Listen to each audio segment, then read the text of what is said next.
It doesn't matter to me if something is true. It matters that people believe it and what they believe.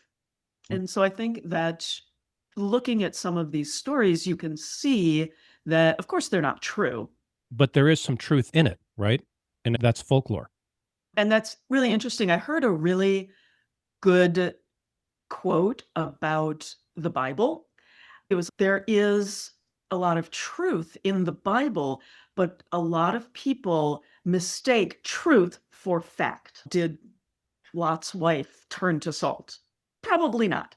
And when you take communion, right, does that actually turn into the blood of Christ and the body of Christ? Probably Physically, not. no. Yeah, but it doesn't make it less true, right?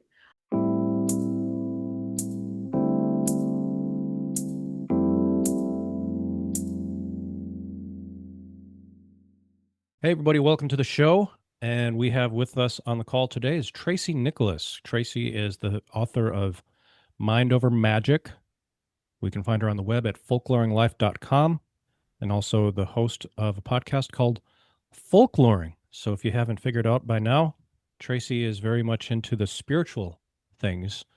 And I don't know that we see eye to eye on everything when it comes to spiritual matters. I'm a Orthodox Christian, but that's the whole idea is not to find disagreements or pick fights or anything like that.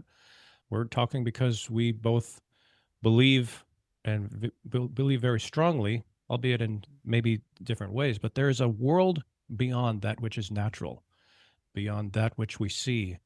And in this age of materialism and technology, we're so consumed with things that are right in front of us that we often don't think about there is a whole world beyond what we see.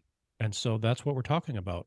Tracy, good to see you. First of all, good. Thank you for being on the show.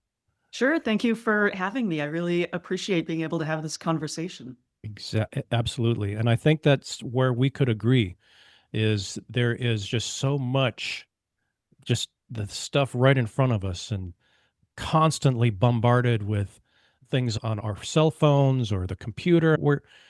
This is an act of magic, if you ask me. You're in Chicago, I'm in Minneapolis, and we're having a conversation that's going to be played on people's cell phones, right? So that's like I guess if the material world has magic, that's it. But give us a little bit more background as to your practice, how you became interested in things of this nature, and I guess we'll go from there. I've been a practitioner for about 40 years now, Okay. and more at times and less at times. I was working in corporate America for most of that time, but I think that I've always had an interest in the spiritual, and so I tend to want to research things. So I started looking into it, and I think that most people are somewhere on the spectrum as regards to magical things happening, right? There are complete skeptics, there are true believers, and I think most of us fall somewhere on that spectrum, right? Like the famous example I can think of is in Ireland, they will if they're building a road, they'll move the construction so they don't disturb the fairy folk, right? And most people will tell you, like, that's not really true, but why take chances, right? And so I think that we all have somewhere in that. I don't believe personally that I'm going to wave a wand and say some sort of spell and have a Mhm. bag of money appear, right? Right, And right. it's easy to make fun of the more fantastical stuff because there are people who believe that fairies are real, dragons are real, like all sorts of things that are easy to poke fun at. Mm. But I think that when you think about magic, the first step is to just pay attention, right? It's when there's a coincidence, right? Something happens and you're like, oh, that's just a coincidence. Maybe it is just a coincidence, but maybe that was the universe or spirit or Mm. God Right. using a coincidence as a vehicle with Mm. which to give you information or make something happen. I think that paying attention and observing and saying, that was really something cool. And It's how you define it. Do you define it as magic? Maybe that's just how you start to see it in your life a little bit more clearly, is just saying, that happened. Or you listen to your intuition. People act like intuition is just a normal thing, and it is. It's part of the natural world. We all have it.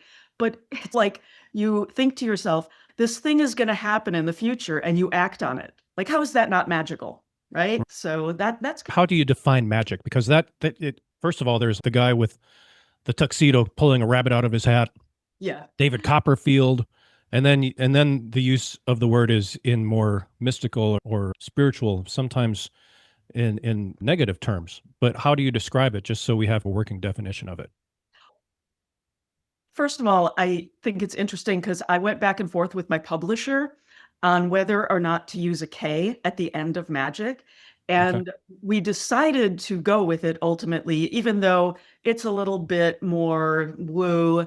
But we went with it because we wanted to differentiate from stage magic, right? We wanted to make sure, Right. because I'm Right. talking about the psychology of what we believe. And we didn't want people to think it was about sleight of hand or anything like that. So we went with the K to let people know this is a different kind of magic. And my definition of magic is affecting the environment either within you or around you without any mechanical intervention. And that's really simply put, that's how I define magic. And Hold on. Say that again, because that was really good. okay, so it is affecting the environment, either Hmm. within you or surrounding you without Okay. any mechanical intervention. Okay. Very good. And I don't, for me, that could be prayer, right? That Hmm. could Yes. be spell work. And I think prayer and spell work are really two sides of the same coin. When in prayer, you are looking to an energy outside of you, right? Hmm. And Yes. I think that people doing ritual and spell work are like bringing the energy outside of them, but they're still asking spirit.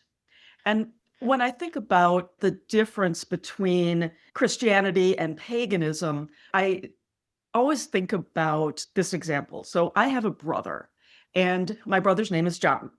And when he was little, I called him Johnny. Now I call him John. He's got three kids, and they call him Dad. So we have very different relationships. Obviously, I have a different relationship than his kids have with him, but we're talking about the same person. And so when they call him dad, I know what they're talking about. And I know Hmm. my experience, my lived experience with my brother. And that's what I translated into, not their lived experience. So when someone is talking about Jesus or God or spirit, I know what my relationship is. And so it's fine with me. If you want to call him God, if you want to pray to a male deity, that's fine. I used to be really snarky about it. People would be like, "Oh, God provides," or "God bless you," or whatever. I'd be like, "Which God?" Because I'm looking at my life and I'm thinking, "Okay, is that the God running my life?"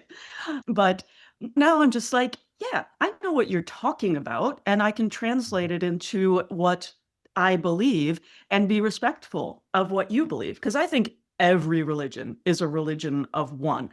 Because even with you have the Bible and rules and all of that, it's still you bring your beliefs, your lived experiences, things that you learned that you don't even remember that it was something you learned. You think it's just a belief. And Hmm. so you interpret it differently than not only the next person, but differently than who you were 5 years ago. And so I think that the important part about our spirituality is how we interpret it and how it appears in our life and Mm. how we see it, right? Yeah. I'm glad we're having this conversation, because you are like a practitioner and you've been doing this for decades. And so we have the chance to pick the brain. This isn't just speculation here. This is an actual person who has done this for decades. So, and you've used the word spell a couple of times, and that's a word that will definitely raise maybe some red flags for some people, just because of the way it's understood in culture. What Mhm. do you mean by that, and what does it look like in practice? So When I talk about spell work or ritual, which in my practice are the same thing, I'm talking about setting an intention, right? I Mhm. want something to happen Okay. and focusing on that intention and then doing certain activities, right? Usually on the full moon, I will do what I call a road opener spell. And it's usually about abundance. So, I'm like, I've got a business.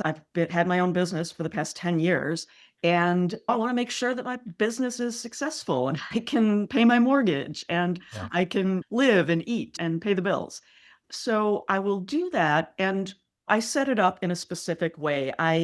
Have Usually, I light a candle, and through lived experience and having broken many plates and dishes, so I have an old turntable from inside a microwave. I had my micro. I use the candle on that because when the candle burns all the way down, it can break if it's not fireproof. It can Mhm. break. And I've Okay. had things shatter in front of me. But I light the candle, I stick it to the microwave plate, and I arrange some crystals. I usually put some keys on. I've got some big old antique keys. And then I sprinkle some herbs because I like using herbs. I love to cook. And so I've got a ton of different kinds of herbs that are both used for cooking, but also for magical purposes. And then I create a petition and I just light my candle. I stare into the candle for a little bit. And some people would call that scrying. I really don't. I'm just fascinated with fire. And so I Okay. like gazing into the candle. And then I burn my petition and go on. And in that particular ritual, I read Psalm 23 and I read it 3 times, and that's it. That's the whole thing. And it's about setting my intention. It's about putting my energy out there. And if it's just symbolic and it helps me focus in the coming days about what am I doing today about making sure that my business stays successful? How am I reaching out to clients? What does that mean? If that's all that it does, that's fine, right? Mhm. If it is putting energy out there and connecting with other people's energy. And I think that, again, when I look at some of this stuff, when people are talking about energetic ties, if they break up and they want to do a cord cutting and they light a couple candles and they tie a string between it and then the candles burn, that's fine. I don't need to do all of that because what I know about energetic ties is that we have solid science behind the reality of that. And it's called quantum entanglement. And on a quantum level, we have very real physical ties between other people, plants, animals, objects, even. And so the right way to break those energetic ties is to increase your entanglements with other things. And you can only be entangled to so many things. And so as you start to create ties to your plants or your pet or whatever, other ties naturally fall away. And that's why a breakup hurts less over time because it's those ties are becoming less and less. And eventually they go away and you're not entangled with that person anymore. We can make fun of people going, oh, energetic ties, right? But that's real. And we've had that science for over 100 years. Einstein was talking about this phenomenon and he called it spooky action at a distance. And there's no mystery about how it works. We've been able to prove it for many years. Oh, very good. Wow, I just had complete brain meltdown here. This is going to be edited out, obviously. You have your website, folkloringlife.com, and there's another word, folklore, that is common. We hear about it and we know a little bit about it, but we don't know that much about it. And I think my understanding of it would be like, I think connecting with the past. Folklore is legends, myths that I don't know if I can really explain it much more beyond that. So that is something that I want to hear more about. How do you understand folklore? How do you describe that? I think it's a common misconception that it is Yes. about older stories, right? It's about the Brothers Grimm or Hans Andersen or those kinds of things. But folklore is around us all the time, and new folklore is being created. And my definition of folklore is any practice, belief, story, or tradition that is shared amongst a group of people, right? And it can be two people. It can be a family. It can be a community. It can be an entire culture, right? It can be worldwide. And so it's just about the stories we tell. And stories are very important to people. It is one of the most effective ways to learn about things. And so we tell stories about things that are important to us. And when I think about modern folklore, which is being created all the time, I think about cryptids, Bigfoot and the Loch Ness Monster and Mothman and those kinds of things. But I also, in my podcast, I have an ongoing series about people's personal and familial folklore, right? And I've heard some really amazing stories. One woman told me about a family tale that they had where her grandfather had met the devil. And it was a really amazing story. And this was like dead serious. They're like, this happened. The devil came and Mhm. talked to my grandfather when he was a child. And it was really interesting because usually stories about the devil are the devil tempting someone to do something or making a deal with them or Mhm. trying to get people to do bad things. In this case, the grandfather was a little kid and he had gone to church with his mother, and there were a bunch of other young boys that were going to church with their mothers, and then their mothers would sit around and gossip after, and so it took up half the day of going to church. And so she came up with a plan that the kids were all going to sneak out and go out onto the steps in front of the church and gamble, right? They were going to, I don't know, it was dice or whatever. Sure, sure. And so they're out, they sneak out and they're being naughty. And Mhm. all of a sudden, the devil comes up and he just smiles and nods and says, I'll be seeing you again. And scared the heck out of all of these little boys. And they ran inside and never again. And they never did it again. And so it's just funny that it was like the devil was like, yeah, do it. But then it was a cautionary tale and so helped them to say, yeah, go to church. It's important. You have to go pay attention and be sincere about it. So I think that we have stories, we have family stories, like my family story. I told you I have an older brother, and he was very active when my mom was pregnant with him. And I was not very active. And my mom was freaking out about it. She kept going to the doctor and being like, is the baby okay? Yeah. And then after I was born a couple of years later or a few years later, and I learned how to read and I became a voracious reader, right? And that was all I wanted to do. I was not a sporty kid at all. And so the family just at a certain point started joking about my mother freaking out and saying, yeah, Tracy was just in there reading the whole time. So Hmm. that's my family story about why I was so quiet. You mean inside the womb? So, Yeah. okay, so that's That's why ob I was still. obviously not true, but that makes sense. And I think that there's a lot of folklore that's obviously not true, right? Yes. When you look at Baba Yaga, for example, right?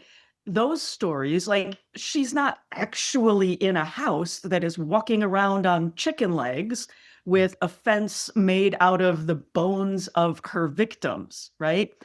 But we look at that, and Baba Yaga is one of my favorite characters because she's like ambiguous, right? Mm, If you go to her, she might help you or she might kill you.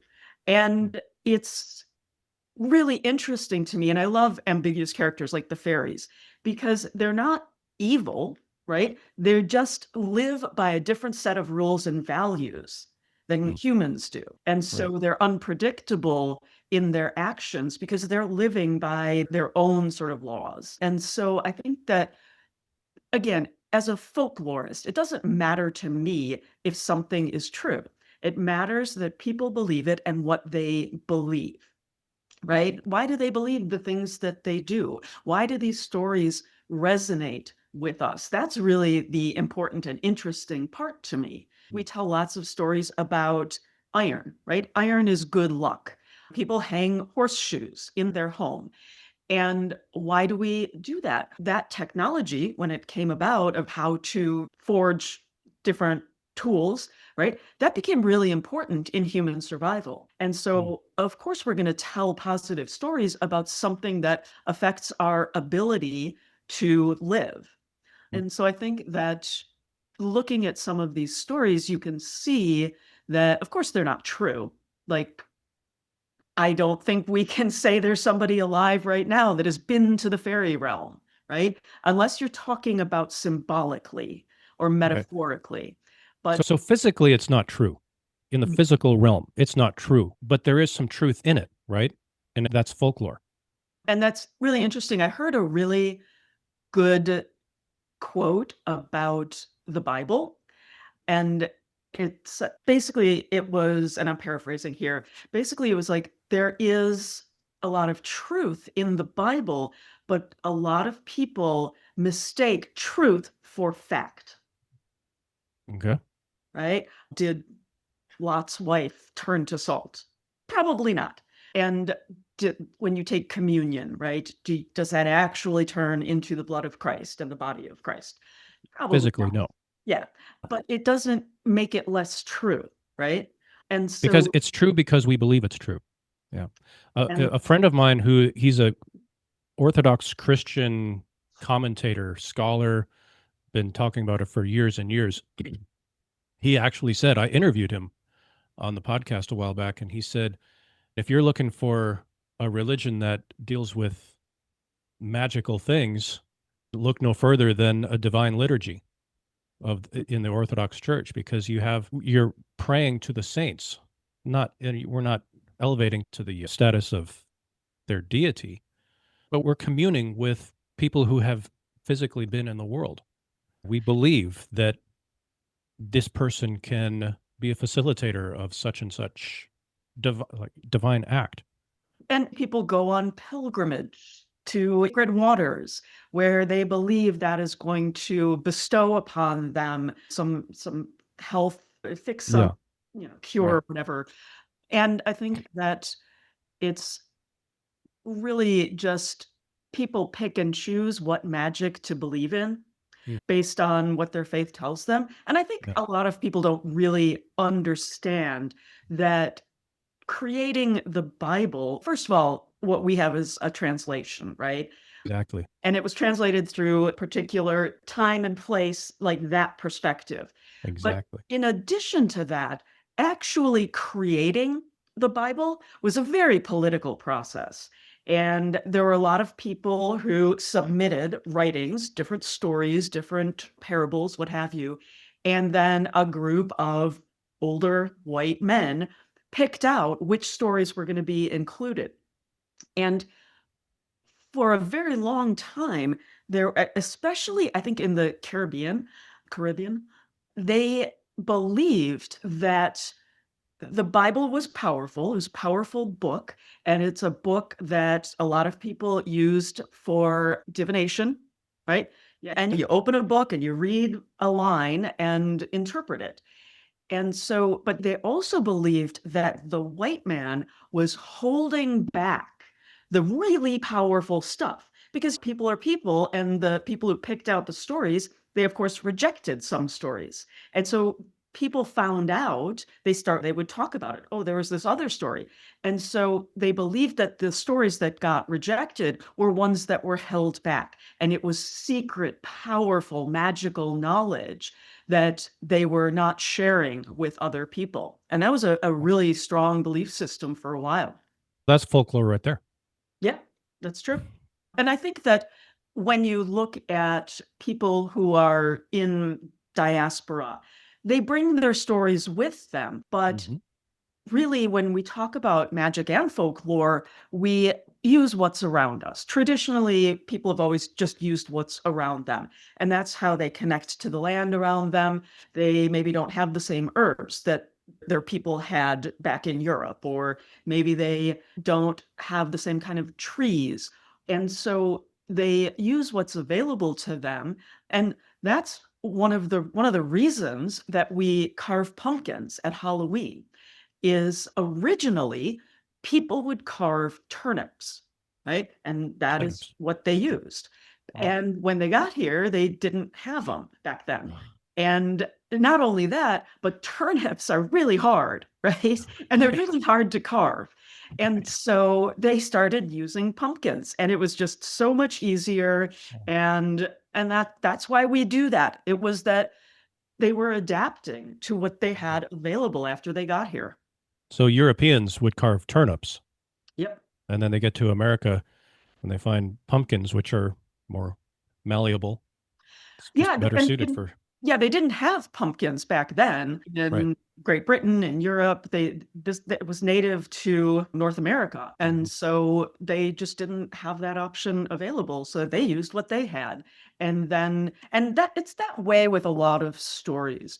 When you look at in the South, there are some stories. They're called Brer Rabbit, which is like Brother Rabbit, Mhm. and his nemesis, Brer Bear. And so there's lots of stories, but those stories came from the slaves that were being brought in.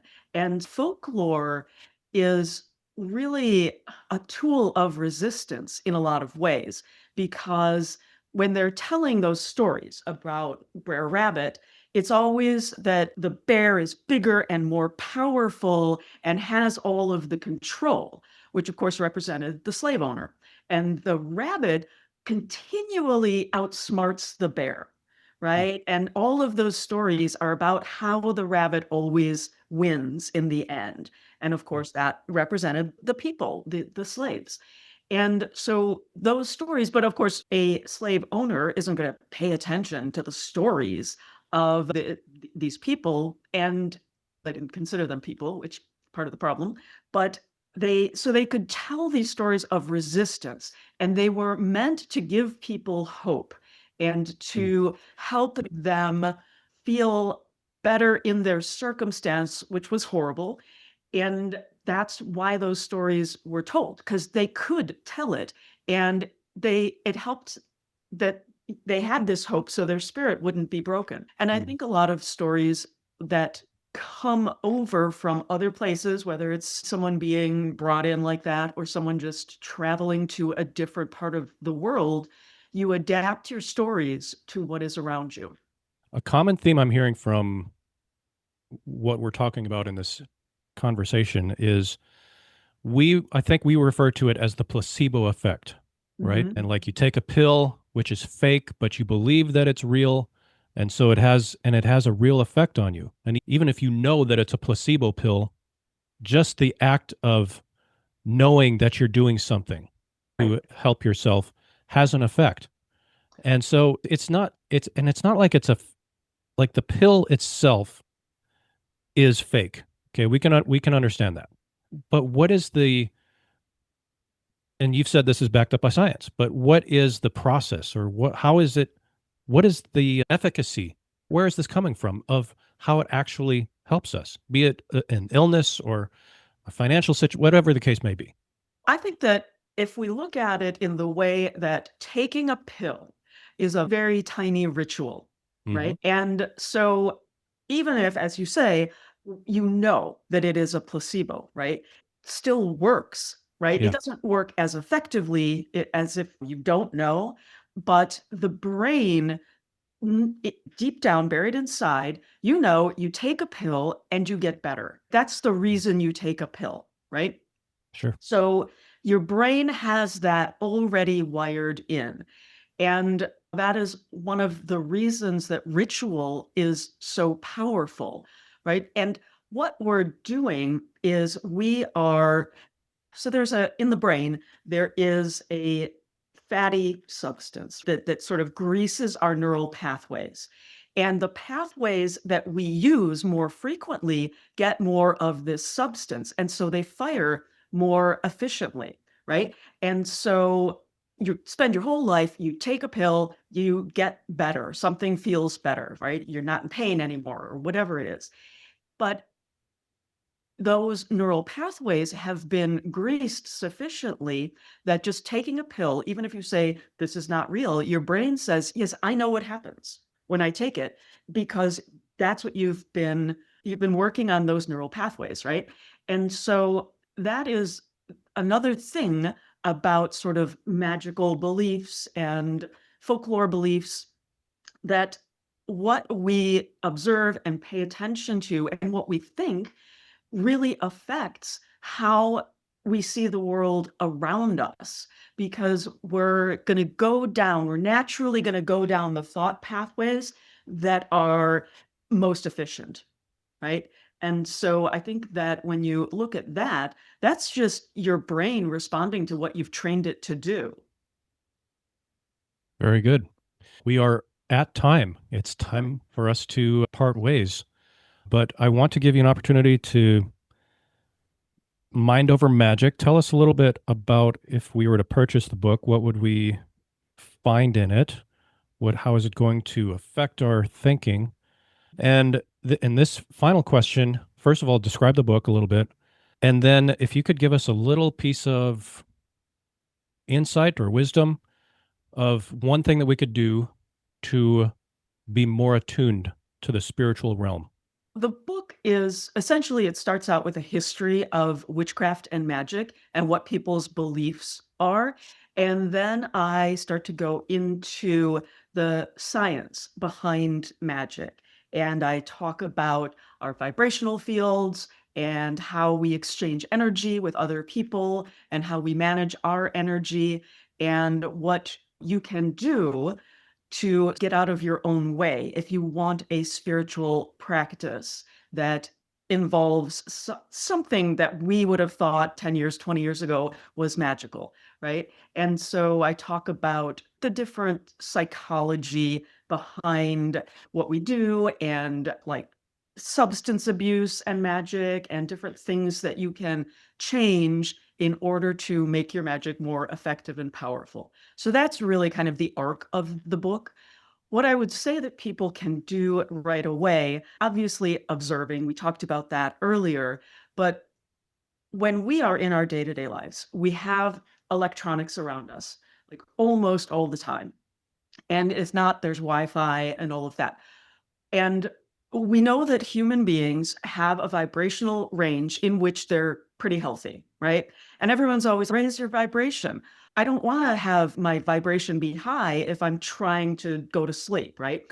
Because the higher you get, if you go beyond that healthy range, you start to get anxiety, insomnia. If you get below the range, which is between 7 and 18 hertz, if you get below it, you get depression, and it's not good. So electronics vibrate at a higher frequency than human beings do.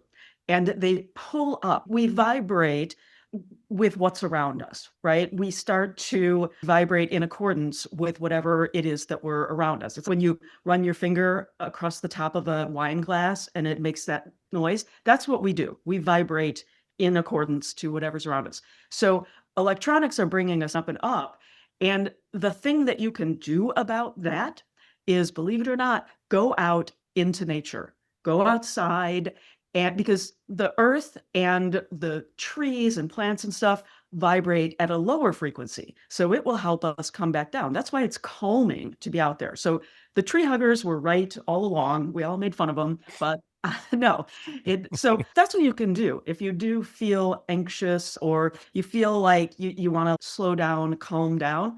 Go out into nature. Just go take a walk if that's what's available to you, or tend to your plants if that's where you are, right? So that's one thing that people can do to really affect their spirituality and affect their life in a very real way. Very nice. That very practical. I really Mhm. appreciate that. Our guest has been Tracy Nicholas. She's found on the web at folkloringlife.com, author of Mind Over Magic. And as you just heard, it's not just a bunch of woo. nonsense is real practical stuff that will improve your life. So check it out. Thank you, Tracy. It's been a pleasure. Thank you. This is great. Thanks for listening to That's What I Meant to Say. If something in this conversation stuck with you, pass the episode along to someone you think would appreciate it. And if you'd like to learn more about today's guest or anything we discussed, you'll find the relevant links in the show notes. And be sure to look me up on the web at jamesdnewcomb.com. Until next time, I'm James Newcomb. Thanks for being here.